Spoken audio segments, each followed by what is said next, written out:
नमस्कार। Hindi dictation YouTube channel पर आप सभी का स्वागत है। रेडी हो जाइए एक्सरसाइज 135 136 लिखने के लिए विद इन 5 सेकेंड्स।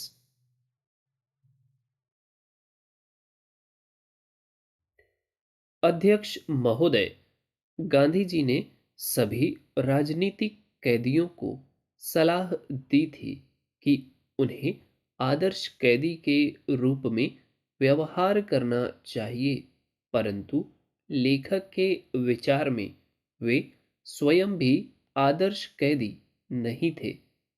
इस शताब्दी के पहले 2 दशकों में भारत की जेल हमारी संकल्पनाओं के नर्क से काफी मिलती जुलती थीं। खाना, कपड़े, रहने के हालात, साफ सफाई व्यवस्था और इन सब से बढ़कर कैदियों के प्रति अधिकारियों का रवैया सभ्य स्तर से काफी नीचे था।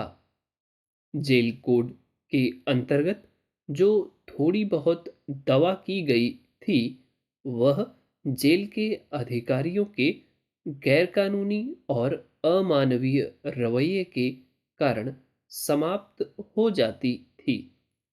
राजनीतिक कैदी यह कार्य अपने ऊपर स्वयं लाद लेते थे और स्वेच्छा से तकलीफें उठाकर अधिकारियों के विरुद्ध कठिनाइयां उत्पन्न करते थे, ताकि सरकार को मजबूरन जेल के हालात में सुधार करना पड़े।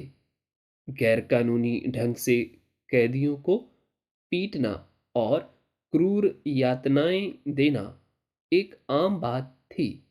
मारपीट से कैदियों की मृत्यु हो जाना कोई असाधारण बात न थी। जेल के कर्मचारियों में भ्रष्टाचार सामान्य रूप से फैला हुआ था। सच्चा और ईमानदार जेल अधीक्षक शायद ही कहीं हो। अतः लेखक और उसके साथियों को अनुचित रूप से गड़बड़ करके या भूख हड़ताल करके अधिकारियों के लिए कठिनाइयां पैदा करनी पड़ती थी। इस प्रक्रिया में राजनीतिक कैदियों का पूर्ण रूप से स्वास्थ्य खराब होना सामान्य बात हो गई थी।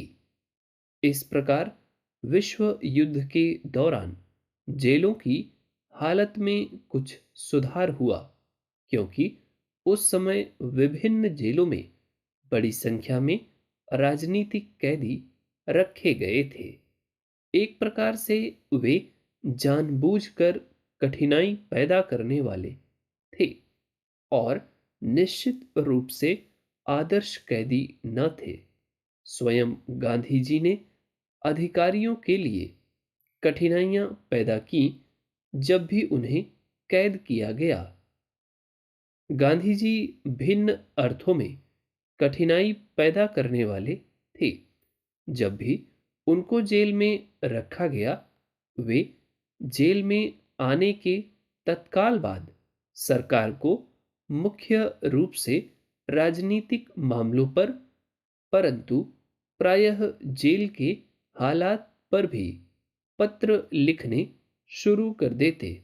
जब 9 अगस्त 1942 को उनको गिरफ्तार किया गया, तो उनको पूना के निकट आगा खां महल में ले जाया गया और उनके अन्य साथियों, कार्यकारिणी समिति के सदस्यों को अहमदाबाद के किले में नजरबंदी के लिए ले जाया गया।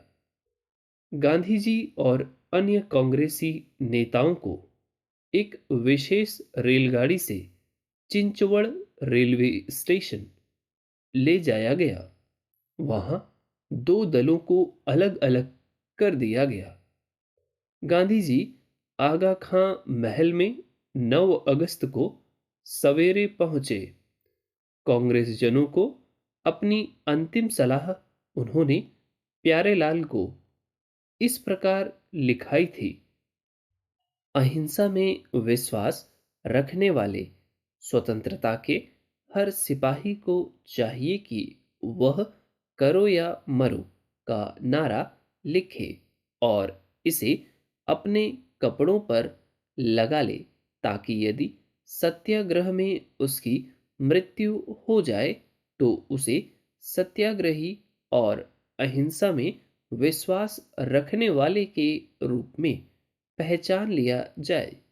देश के नाम उनके लिए अंतिम अनुदेश थे। उपाध्यक्ष महोदय, अब हम उनके जेल जीवन की चर्चा करेंगे। महानिरीक्षक जेल के प्रशासनिक नियंत्रण में महल को जेल घोषित कर दिया गया था। जेल में उनके साथी थे महादेव देसाई, मीराबेन और सरोजनी नायडू।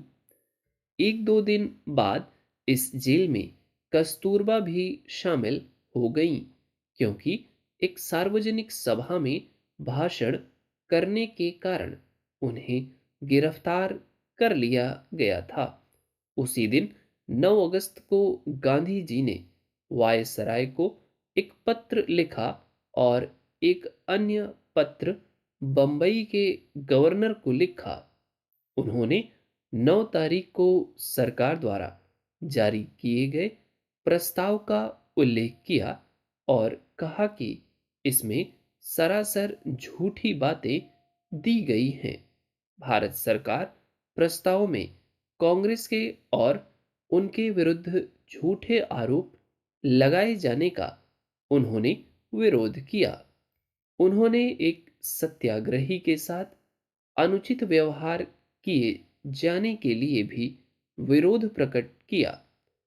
उन्होंने गवर्नर को याद दिलाया कि इस बार आंदोलन में अपने आप को गिरफ्तार कराने का कार्यक्रम नहीं रखा गया, बल्कि सत्याग्रही गिरफ्तारी से बचने का भी प्रयत्न कर सकता है।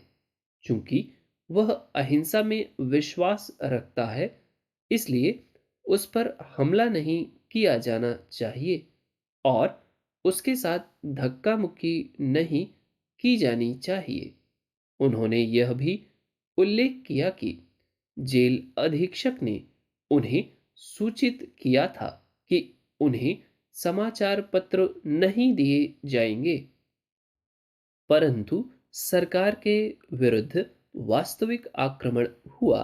उनके 14 तारीख के वायसराय को लिखे गए पत्र द्वारा उन्होंने सरकार के प्रस्ताव के भिन्न उपबंधों का विश्लेषण किया और आरोप लगाया था कि इसमें तथ्यों को तोड़ा मरोड़ा गया है और यह कांग्रेस के विरुद्ध झूठे आरोपों से पूर्ण है।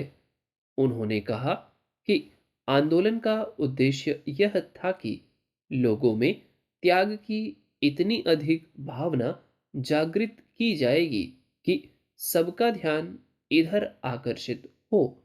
इसका उद्देश्य यह दिखाना था कि इसे जनता का कितना समर्थन प्राप्त है। वायसराय के विरुद्ध यह शिकायत थी कि कांग्रेस पर प्रहार करने से पहले सरकार को अथवा वायसराय को उनके पत्र की प्रतीक्षा करनी चाहिए थी। सरकार के प्रस्ताव में सरकार द्वारा यह दावा किया गया था कि भारत की सुरक्षा का काम उसके सिर पर है। गांधी जी को यह दावा सच्चाई के साथ मजाक लगा, विशेषकर मलाया, सिंगापुर और बर्मा की रक्षा में पूर्ण असफलता के बाद उनके विचार में सरकार का प्रस्ताव सत्य की हत्या थी। वायसराय ने केवल एक वाक्य में इसका एक कटु उत्तर दिया। इसके बाद महादेव देसाई की अचानक मृत्यु हो गई, जो कि गांधी जी के सबसे अधिक वफादार सहायक और सचिव थे। भारत में यह माना जाता था कि उनकी मृत्यु के बाद गांधी जी ने महानिरीक्षक को एक संदेश दिया कि इसे एक्सप्रेस तार द्वारा भेज दीजिएगा। संदेश में महादेव की विधवा को केवल सांत्वना दी गई थी और हिम्मत बनाए रखने को कहा गया था। उम्मीद है डिक्टेशन आपने लिखा होगा बहुत अच्छी तरीके से। यदि आपका डिक्टेशन छूटा है तो परेशान नहीं होना, उन वर्ड्स को ढूंढना है जो आपसे छूट गए हैं या बहुत गलत बने हुए हैं। उनकी आउटलाइंस अलग से बनानी है, प्रैक्टिस करनी है खूब, ठीक, और फिर दोबारा लिखना है। डिक्टेशन आपको बड़ी लगती है तो आप इसको 2 भागों में लिखिए, 500 वर्ड्स 500 वर्ड्स, ठीक। चैनल पे नए हो तो चैनल को सब्सक्राइब कर लीजिए, और वीडियो आपको अच्छा लगा हो तो लाइक कीजिएगा और फ्रेंड्स के साथ शेयर कीजिएगा। That's all, thank you.